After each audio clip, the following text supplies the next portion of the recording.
How is the gospel presented in Luke Acts? And what role does the Holy Spirit play in the narrative? Well, I like to say about this that I wish Luke 3:16 was as popular in people's perception as John 3:16 is. In Luke 3:16, John the Baptist is being asked if he's the Christ, and he says, "No, it's not me." And then he tells people how they can know that the new era has come.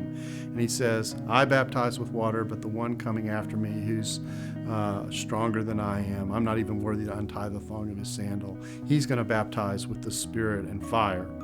And what's really important about that are two things.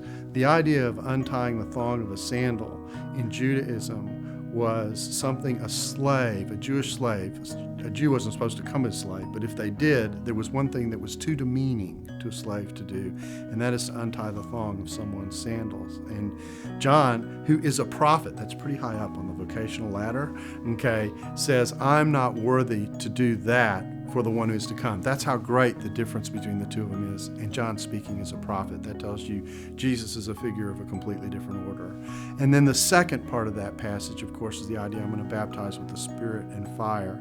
And that theme literally runs through all of Luke Acts. It's in Luke 24:49. It's in Acts 1, 4, and 5. It's in the entirety of chapter 2. It's in chapter 10, chapter 11, the first 18 verses. It's in chapter 13 when Paul appears to Pisidia Antioch. It's alluded to as well in chapter 15. And all these scenes allude back to this contrast that John makes, tying this theme across the entirety of Luke Acts. What is that theme? It is that Jesus brings life by distributing the Spirit, which is the sign of the arrival of the new era. And so the gospel for Luke is not just about the cross, and the gospel for Luke is not just forgiveness of sins. It's what the cross and forgiveness of sins opens up, and what it opens up is life. And how do we get that life? That life is the Spirit of God coming into a vessel that God has cleansed through forgiveness, so that now we can relate to God and to one another in the way He designed us to live. And how does that fit into Luke's promise fulfillment motif?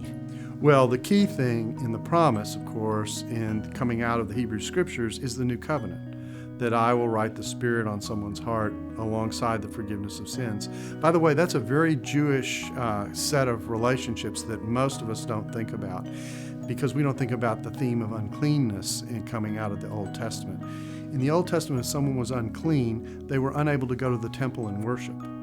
So what do? You offer a sacrifice, or you participate in a washing in order to be made clean. And the point of that is not just to be able to say, okay, I'm clean, now I can live. The point is, now that you're cleansed, you can reconnect and relate to God, go back to the temple and worship Him. Well, the picture that you get of the cleansing that is the Holy Spirit is that God has cleansed this vessel through the forgiveness of sins that Jesus has offered.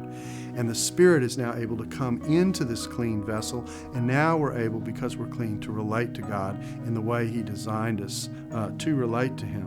And that's precisely what Peter says he realized and saw when the Holy Spirit came on Cornelius and his friends without having to be circumcised, before he issued an invitation, in the midst of his speech. When he saw the Spirit come into those people, he said, God must have sanctified those people. Those people must be clean. Gentiles must be accepted for the gospel, because the Spirit wouldn't come to anyone unless they were cleansed. He repeats that again in chapter 15. Exactly correct. He makes the same point again, because it's such a central point.